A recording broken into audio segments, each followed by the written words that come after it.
All right, y'all. Going live in the Mad Science Lab. Give everyone just half a second here. Hey, Matt. Michelle. I'm gonna share with you guys six things. There's always something to do. And I'm in today, and I got to keep an eye over here for something. Yeah. Me and our director of coaches, Terry Gurno, are working today, prepping for tomorrow. We're teaching the coach approach to leading and developing your people. And Lou, Rick, hey guys. And if you haven't registered for that, you can just go to our website and register. It's mymapscoach.com. And we were charging $249, and now we're only charging $49. And if you want to attend and you're not able to, your finances don't work for you, just send us a message and we'll cover the cost for you. So it's a great time to learn how to be a more effective coaching leader, right? More than ever. And so we're doing our part to just get things out and help people. I want to share with you quickly 6 tips to make us each better. And this is more my daily, this is more sharing some things that came out in my daily reflection. Ed Hegeman. Man, you guys, Ed, you and I need to do a call together. Could we do a call together? I'd love to introduce my world to you. The world's better with Ed and a little Ed in it.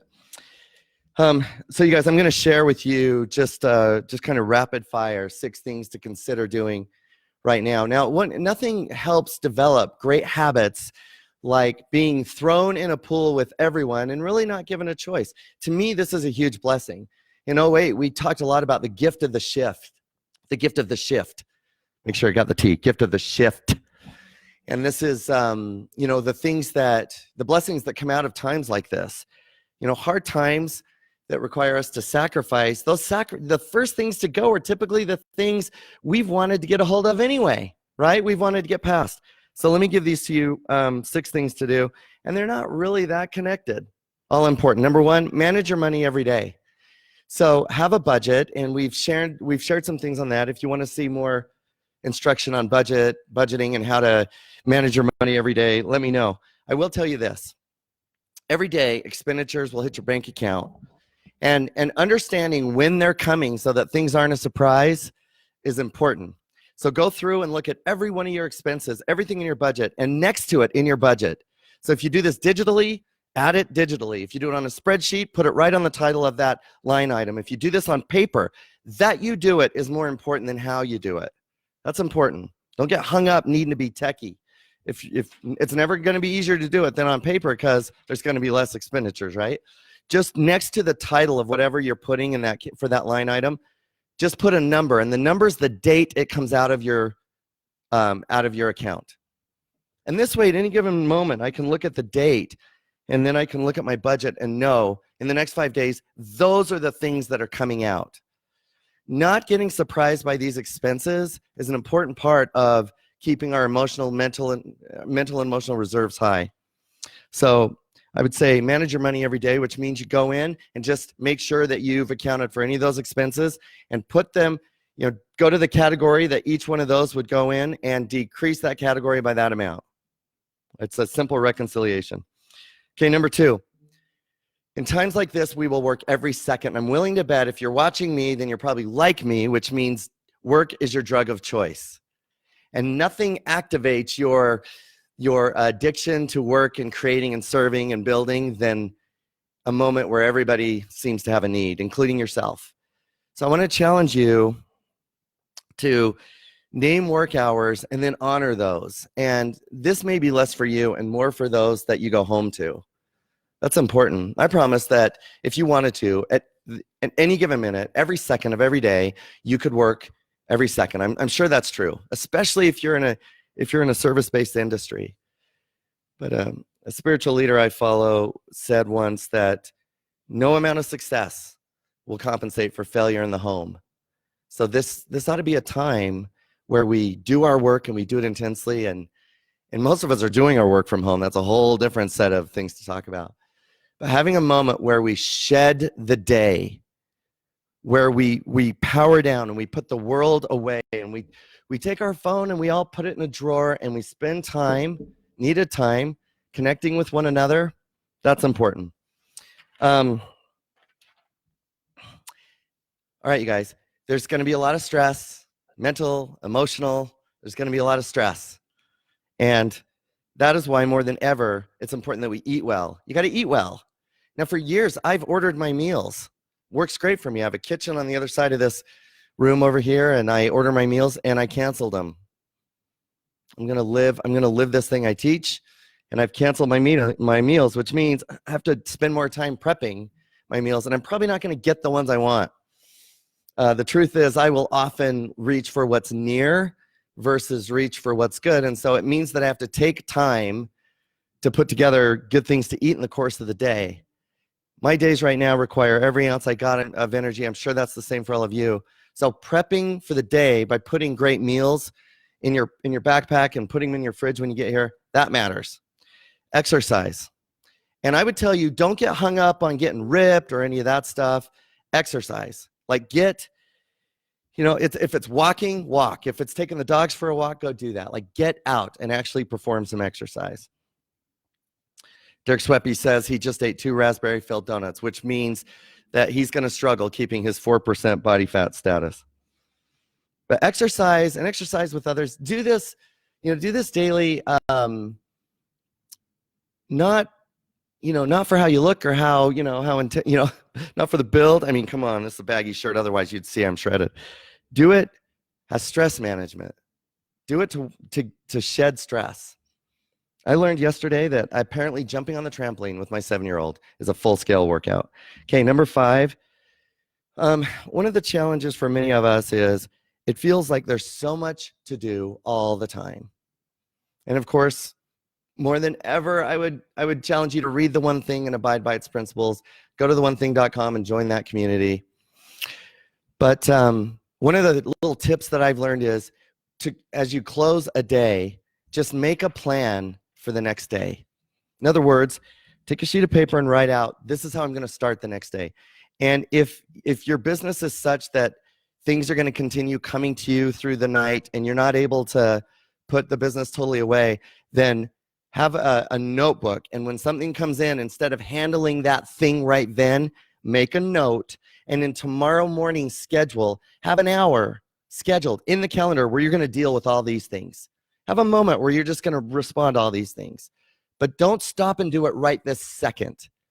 Because, if you're like me, you have 4 kids at home. And the last thing those kids need, and you and me, is for one of them to be in the middle of something and saying, whoa, sorry, buddy, this is important. Do you see the message? This person's important, but you're not. And our kids are going through this with us. Our spouses are going through this with us. And I've learned that in times that are crazy like this, I need them more than ever. So setting some guardrails around me on how I'm going to handle these things. And then having a way, there's a great book called Getting Things Done by David Allen, and he talks about that all the little things we think about. I got to call so-and-so. I got to check on that. I got to do this. He calls those open loops. And one of the ways that we decrease the stress and we preserve our mental and emotional bandwidth is have a way to capture the open loops. Have an inbox for those. And when you think of it, you capture it, and in your schedule the next day, you have time blocked a moment to process the inbox. And in this way, that compounding feeling of I've got so much to do, you're able to manage that. You don't have so much to do, but here's a list of things I want to remember to work on or I've got to get back to, and I don't have to worry about these things because I actually have time set aside tomorrow to do them. Great. All right. So closing the workday with a plan. And then the last one, and I think this is really important. Serve somebody. Find a person to serve. And that doesn't mean you have to bake them a cake and walk it to their house. It can be this. And I got one of these this morning. One of our coaches, Rebecca Jones, reached out and said, "How are you? I want you to know I'm doing well and I'm okay and I'm in this 100%. What a gift. Like all of us, I worry about my people. And to have one of them reach out today and say, "How are you doing? How's your family? I want you to know you don't have to worry about me. I'm here to help. I'm in. What a gift. Serving someone, we can serve almost selfishly. We are at any given moment one great phone conversation away from feeling different in the day. And if you feel like your business is taking you for a run, stop and call someone. They don't even have to be associated with your business. Call someone and say, hey, you're on my mind. How are you? Is there anything I can do for you today? And if that feeling doesn't return, if you don't feel a sense of, I'm ready to go back out onto the front line, then call someone else. Because there is something elemental, something very centering about reaching out to another and saying, is there something I can do for you today? We're launching our podcast, Leaders Coach First. Look for it. And I did 3 interviews this last week. And one of those interviews was with a dear close friend of mine, Matt Townsend. And if you're not following Matt Townsend, then you should go to Instagram and follow Matt Townsend and Matt's Minute every day. It's such good stuff. And Matt is, I attribute to Matt so much of what I know about leading and coaching and human, connection and relationship communication. And in this interview, he said, I don't like the phrase social distancing. And the truth is, I haven't loved that either. And he said, I like the phrase physical distancing. We need social connection. But just because we can't physically be social doesn't mean that we have any less of a human need to connect. And there's lots of great ways to do it. And you can use Marco Polo. I don't like that one. Don't send me an invite for that, but my wife loves it. And the kids are seeing their cousins via Marco Polo. Facebook Live, texting still works. Every now and then someone will break out that kind of the old historic technology like call somebody. But it's not a time to really be social, to practice social distance. Physical distance, yes. Physical proximity, yes. But connecting is more important than ever. So in rapid, succinct session, manage your money every day. Don't go to bed without knowing where you're at. Have work hours and honor them. Eat well, exercise every day. Close the workday with a plan for tomorrow, and I kind of slipped into that. Have a system to capture the open loops and a time block in your schedule to process those. That'll help you sleep. And then number 6 is serve someone. We're practicing physical distancing, but not social. We need to connect with others.